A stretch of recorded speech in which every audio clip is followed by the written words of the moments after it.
जब आपके कानों में चांदी या सिल्वर शब्द पड़ता है तो सबसे पहले दिमाग में क्या आता है? अंगूठियां, कड़ा, पायल, पुराने सिक्के। हजारों सालों से इंसान चांदी को सिर्फ एक ही नजर से देखता आया है, प्रेशियस मेटल, दौलत और अमीरी की निशानी। लेकिन अब वो पुरानी सोच बदलने वाली है, क्योंकि सिल्वर सिर्फ एक कीमती धातु नहीं बल्कि हमारे सस्टेनेबल फ्यूचर की मास्टर की। नमस्कार, स्वागत और जय हिंद।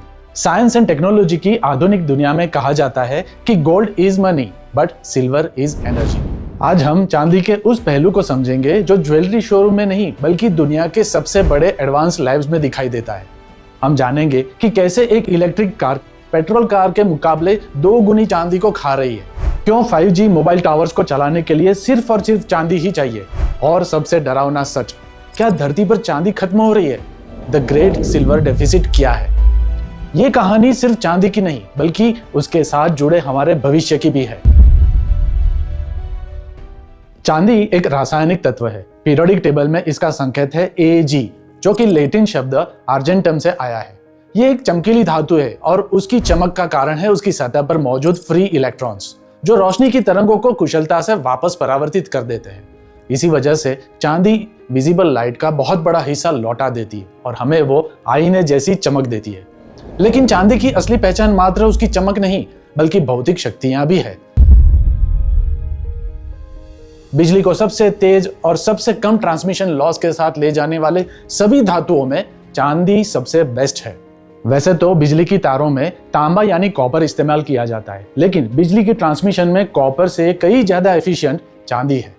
इसका मतलब है जब बिजली के इलेक्ट्रॉन्स चांदी से गुजरते हैं तो उन्हें सबसे कम रुकावट यानी रेजिस्टेंस का सामना करना पड़ता है। इन शॉर्ट, हमारे घर में जो कॉपर वायर्स है वो बिजली के ट्रांसमिशन के लिए एक मजबूत सड़क है, और चांदी वो उसी सड़क का एक्सप्रेसवे वर्जन है जहां ट्रांसमिशन लॉस कम और स्पीड ज्यादा है। इसलिए चांदी का इस्तेमाल high and electronics, switches and contacts, high precision circuits, solar panels और कई सेंसिटिव मिलिट्री ग्रेड सिस्टम में होता है।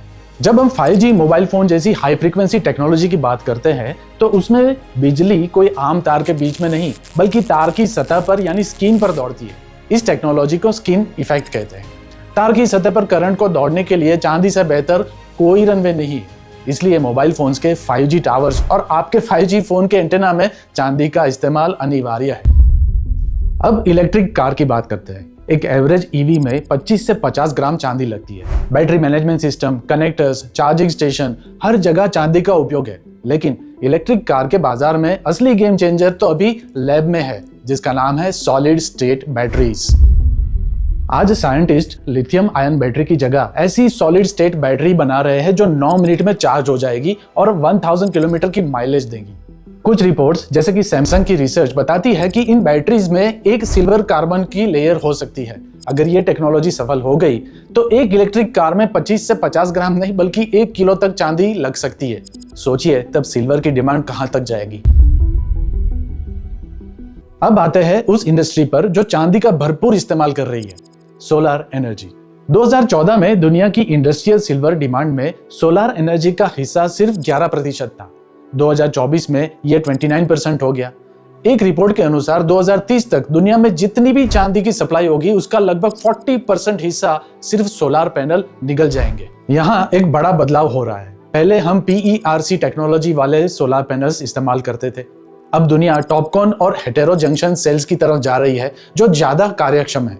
लेकिन दिक्कत यह है कि इन नए पैनल्स में पुराने के मुकाबले 50% ज्यादा चांदी लगती है। तो जैसे जैसे सोलर पैनल्स का उपयोग बढ़ेगा सिल्वर की इंडस्ट्रियल डिमांड बढ़ेगी, और डिमांड तो वैसे ही बढ़ने वाली है क्योंकि दुनिया सोलर एनर्जी की तरफ तेजी से जा रही है। अब इस चर्चा में आगे बात करते हैं उस टेक्नोलॉजी की जो जादू जैसी लगती है, सिल्वर नैनोवायर्स। ये चांदी के ऐसे तार है जो इंसान के बाल से लगभग 1000 गुना पतले और बेहद लचीले हैं। ये बिजली को पास तो करते हैं लेकिन आंखों से दिखाई नहीं देते। फोल्डेबल फोन की स्क्रीन, टच स्क्रीन, कारपेट की तरह रोल हो जाने वाली स्क्रीन्स, फ्लेक्सिबल सोलर पैनल्स, शरीर पर जिसे चिपकाया जा सके ऐसे हेल्थ मॉनिटर डिवाइस, ये सब सिल्वर नैनोवायर से ही मुमकिन है। इन सब के अलावा चांदी के और भी कई औद्योगिक उपयोग है। लिस्ट काफी लंबा है, लेकिन 100 बात की एक बात यह है कि चांदी पर भविष्य की हाई टेक्नोलॉजी निर्भर होगी। अब आप सोच रहे होंगे कि भविष्य में चांदी की मांग बढ़ने वाली है तो उसके दाम भी आसमान को छूने वाले हैं। तो चलो आज चांदी खरीद लेते हैं। लेकिन यहाँ एक बहुत बड़ी समस्या है, सिल्वर अब रेयर अर्थ एलिमेंट जैसी दुर्लभ होने लगी है। सिल्वर इंस्टीट्यूट का डेटा कहता है कि पिछले 4-5 सालों से हम डेफिसिट में चल रहे हैं, यानी डिमांड ज्यादा है और सप्लाई बहुत कम। हम जिस रफ्तार से चांदी इस्तेमाल कर रहे हैं उस रफ्तार से हम इसे जमीन से निकाल नहीं पा रहे। 70% से ज्यादा चांदी कुदरती खदानों से नहीं निकलती। ये सीसा, जस्ता और तांबा के माइनिंग का बाय प्रोडक्ट होती है। इसका मतलब अगर हम चाहें तो भी रातों रात चांदी की सप्लाई नहीं बढ़ा सकते। तो इसका हल आखिर क्या है? जवाब है अर्बन माइनिंग, अर्थात इलेक्ट्रॉनिक कचरे को रिसाइकल करना।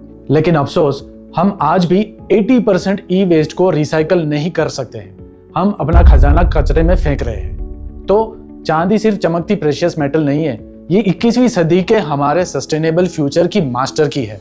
बिना इसके न सोलर पैनल अच्छे से काम करेंगी, न ईवी के बाजार में तेजी होगी और न ही मोबाइल फोन की 5G नेटवर्क कार्यक्षम बन पाएगी। तो अगली बार जब आप कोई पुराना गैजेट फेंकने जाए तो याद रखिएगा, आप उसमें छिपा फ्यूचर फेंक रहे हैं। आपको क्या लगता है, क्या सिल्वर रश आने वाला है? कमेंट्स में अपनी राय जरूर लिखिए। अगर आपको चांदी का ये पहलू पसंद आया हो तो वीडियो को लाइक और शेयर जरूर कीजिए। सब्सक्राइब कीजिए इस चैनल को ऐसे ही अमेजिंग एक्सप्लेनेशंस के लिए। धन्यवाद और जय हिंद।